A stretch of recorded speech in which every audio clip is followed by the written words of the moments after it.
Welcome back. The Estill Chevrolet Cadillac pregame show continues. The ladies took center stage last night because the etiquette says ladies first, but now the guys take center stage. It is that arch rival. They don't refer to each other by their school's names.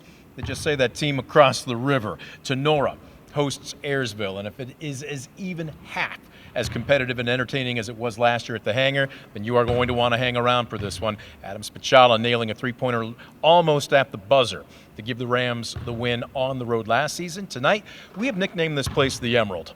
Does that sound okay to you? I mean, there's green everywhere. Yeah. This is one of the few gyms that doesn't have a nickname in Northwest Ohio. Right. So we're going to try and see if it sticks, but it's coach approved, so we'll see if we can make that work. Coach Lymanstall joining us right now.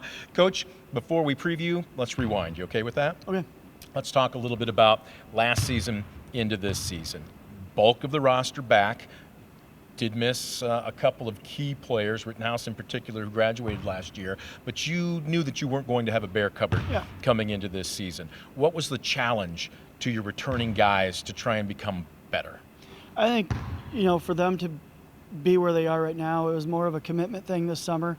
The three seniors just didn't miss, workouts and such. And I credit the guys, that graduated. They big shoes to fill. They scored well for us, led us on the floor, and they were a big part of our turnaround at the second half of the year last year, where first half was kind of tough.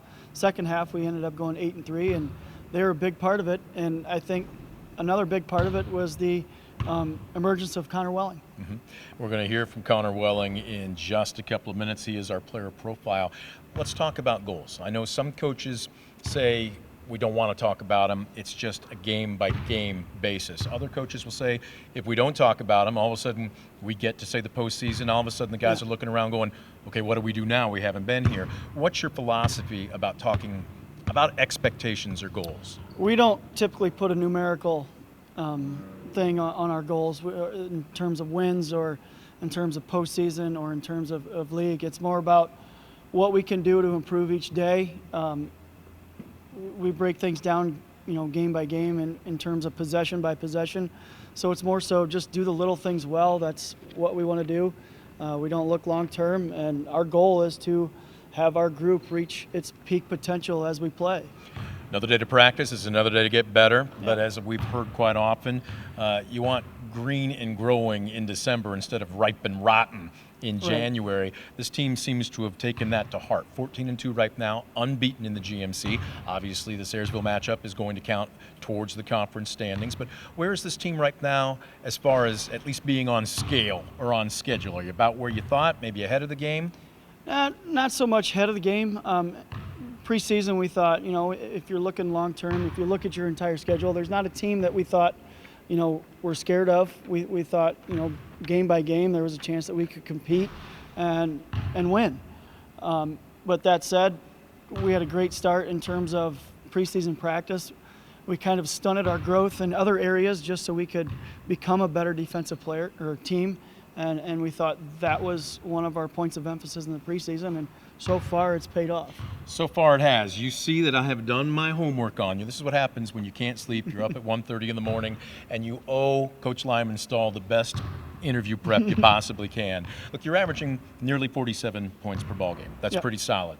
But defensively, and I know it doesn't get a lot of highlight reels at 6 and 11, but you're holding opponents to 38 points per game. As a matter of fact, only 2 opponents have broken the 50-point mark. Does this team get the credit it deserves at the defensive end? Well, I don't think we're looking for credit so much as we're just looking for those wins each night. It comes down to our kids are really smart, and they understand what can beat us and where we can influence offenses to shoot. And for the most part, we've held. Like last weekend, we had Wayne Trace go 1 for 19 from 3. Earlier in the season, we had another really good opponent go 1 for 13 from 3. So we're trying to influence shots at the defensive end and emphasize rebounding as much as we possibly can. What you're also doing is taking care of the basketball, 11.1 turnovers per game. I mean, a little bit better, and you're going to be into single digits. Can you just talk about how this team is so solid at the offensive end? We just try to play at our own pace and, not get too quick, and that's a credit to our seniors who are pretty mature. We don't get too fast with it. We run our stuff, and in terms of, having the 11 turnovers, we'd like to get it down into single digits, maybe around 7 or 8. And when we do turn it over, it's kind of our mental blunders that we do it ourselves. We get too quick, and we're trying to slow ourselves down. And that's where improvement lies for us, is, being a little bit more consistent at the offensive end and not turning it over. Let's go ahead and get the scout on Ayersville. Almost all the conversations begin with Jeremiah Peak. He's going to be a college-level player. He's the team's leading scorer. Let's start there. Number one, who draws him defensively? Well, we're going to put Connor on him. Connor's drawn a lot of good offensive players, kind of stymies their offense. A lot of other teams have great point guards, and he kind of stymies that a little bit with some of his pressure and his ability to get in the passing lane. So he's going to draw him, and Connor's not going to try to do too much. We understand that Jeremiah's going to go shoot, and he's going to try to shoot a lot, and we're going to try to contain that.